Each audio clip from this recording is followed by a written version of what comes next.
اللهم صل على محمد وعلى محمد وعجل فرجهم الشريف. أعوذ بالله من الشيطان الرجيم. بسم الله الرحمن الرحيم. الحمد لله كما هو أهل الحمد لله رب العالمين.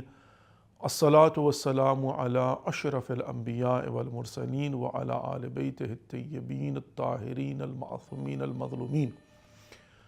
السلام علیکم ورحمۃ اللہ وبرکاتہ. امید کرتا ہوں کہ آپ ماہ مبارک رمضان کی ساعات کو جو عبادات اور طاعات سے بھرپور ہے انجوائے کر رہے ہوں گے، اور آپ بحیثیت مہمان پروردگار اور اہل کرامت اللہ کے سٹیٹس میں اللہ رب العزت کی رحمات، برکات اور مغفرت کو سمیٹنے کی کوشش کر رہے ہوں گے. ایک بہت بڑی غلط فہمی ہے اور اس کی ایک بہت بیک گراؤنڈ ہے. اب میں اس کی بیک گراؤنڈ میں نہیں جاؤں گا چونکہ پھر بہت لمبا جو ہے وہ بیان ہو جائے گا. میں صرف کلیریفائی کرنا چاہتا ہوں، اور میں سمجھتا ہوں کہ اگر پورے پاکستان کے، بالخصوص پاکستان کے علماء اور میڈیا اگر اس بات کا ساتھ دے کہ وہ تھوڑی سی توجہ کریں تو یہ غلط فہمی اور یہ مشکل حل ہو سکتی ہے. عزیزان محترم، ماہ مبارک رمضان کے اندر دو امپورٹنٹ ٹائم ہیں. ایک ہے سحری کا ٹائم اور ایک ہے افطار کا ٹائم. اب نارمل روٹین میں ہوتا یہ ہے کہ سحری کے اوقات اور افطار کے اوقات جب اناؤنس کیے جاتے ہیں تو کیلنڈر میں میڈیا سمیت یہ لکھا جاتا ہے، اور حتیٰ مساجد کے اندر یہ ایک روٹین بنی ہوئی ہے. وہ یہ ہوتا ہے کہ سحری 10 منٹ، بعض اوقات 15 منٹ برادران اہل سنت عامت الناس سے پہلے فقہ جعفریہ کے ماننے والوں کے لیے اناؤنس کر دی جاتی ہے. اور حتیٰ یہ ایک غلطی میں کہوں گا، اشتباہ جو ہے وہ مساجد کے اندر بھی پریکٹس کیا جاتا ہے. اچھا، اب ایک لفظ ہے جسے کہا جاتا ہے امساک. امساک کا مطلب ہوتا ہے روک دینا. اچھا، امساک کیا ہے؟ احادیث کی روشنی میں، روایات کی روشنی میں تاکید یہ کی گئی ہے کہ آپ سحری کے وقت، سحری کا وقت ختم ہونے سے کچھ منٹ پہلے احتیاطاً کھانا، اسے کہا جاتا ہے امساک. احتیاطاً، پریکاشنری، ٹھیک ہے، کچھ منٹ پہلے. اچھا، اب وہ کچھ منٹ کیا ہے؟ وہ آدھا منٹ بھی ہو سکتا ہے، وہ 1 منٹ بھی ہو سکتا ہے، وہ 1.5، 2، 3، 4، 5 منٹ بھی ہو سکتے ہیں. لیکن ہوا یوں کہ بہت زیادہ احتیاط کی گئی، اور شاید میں سمجھتا ہوں کہ جنہوں نے بھی یہ فیصلہ کیا اس طرح کا، ان کے ذہن میں یہ تھا ٹو میک شور کہ مومنین اور مومنات جو ہیں وہ بروقت سحری سے ختم ہونے سے پہلے کھانا پینا چھوڑ دیں. تو کسی نے 10 منٹ کا، کسی نے 15 منٹ کا، اور تب بعض کیلنڈر تو میں نے دیکھے 20 منٹ کے احتیاط کے طور پر امساک کے ٹائم کو اناؤنس کر دیا. اب ایونچولی ہوا یہ کہ آہستہ آہستہ آہستہ یہ پیٹرن سیٹ ہو گیا کہ فقہ جعفریہ کے مطابق 10 منٹ پہلے روزہ بند ہو جاتا ہے، سحری ختم ہو جاتی ہے. اور اب ظاہر ہے ماہ مبارک رمضان میں معیار کیا ہوتا ہے سحری کے ختم ہونے کا؟ وہ مساجد کے اندر اذان ہے.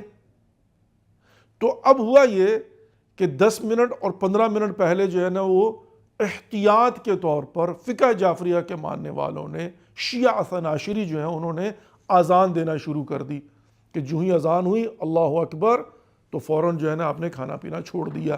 اور یہ تھا امساک کا ٹائم. لیکن اصل میں جو فجر کا ٹائم ہے وہ 15 منٹ بعد ہے یا 10 منٹ بعد ہے. اچھا، مساجد نے کیا کیا کہ بھئی آپ جو ہیں وہ 10 منٹ پہلے آپ نے اذان دے دی، نماز باجماعت جو ہے وہ 10 سے 15 منٹ کے بعد ہوتی ہے، وہ اصل ٹائم پہ ہو رہی ہے. لیکن اب کنفیوژن کیا ہے؟ کنفیوژن یہ ہے کہ اگر کوئی شخص گھر میں بیٹھا ہے اور اس نے اذان کی آواز سنی اور روزہ امساک کے ٹائم پر سحری کو ختم کر کے اگر اسی وقت نماز پڑھ لی تو معذرت کے ساتھ اس کی نماز غلط ہے، چونکہ اس نے اہیڈ آف ٹائم ابھی نماز کا وقت ہوا نہیں اور اس نے نماز پڑھ لی ہے۔ اچھا میرے ساتھ ایک دفعہ ایسا ہوا، پچھلے سال کی بات ہے، میں پاکستان میں تھا اور میں رمضان سے کچھ دن پہلے پاکستان گیا ہوا تھا، اور اس کے بعد پھر میں جو ہے وہ کربلا گیا، پھر وہاں سے آیا، کام تھا۔ تو میں نے دیکھا کہ اذان جو ہے for example such and such time پر ہو رہی ہے، 5:25 پر، 5:30 پر، فار ایگزامپل۔ میں جب رمضان کے دنوں میں وہاں پر گیا تو میں نے دیکھا کہ بجائے اس کے کہ اب یہ نا 5:30 پہ ہوئے تو وہ 5:15 پہ ہو رہی تھی۔ تو میں نے جب سوال کیا کہ یہ کیوں ہو رہا ہے تو پتہ یہ چلا کہ انہوں نے کہا کہ وہی اذان 15 منٹ پہلے ہو جاتی ہے، نماز 15 منٹ بعد ہوتی ہے باجماعت۔ اچھا میں نے کہا کہ میں مثال کے طور پر مسافر ہوں، مجھے نہیں پتا، میں نے اذان کی آواز سنی اور اللہ اکبر کہہ کے نماز پڑھ لی، تو میری تو نماز گئی نا۔ تو عزیزنا محترم، یہ ایک بہت بڑی غلط فہمی ہے۔ فقہ جعفریہ کے مطابق اذان فجر کا وہی ٹائم ہے جو عامت الناس کا ہے، اس میں کوئی فرق نہیں ہے۔ اس لیے میری تمام تر میڈیا کے لوگوں سے، سوشل میڈیا سے، پوری پاکستانی قوم سے، علماء سے، امام بارگاہوں کے منتظمین سے، مساجد کی انتظامیہ سے گزارش ہے کہ اس بات کو کلیریفائی کریں۔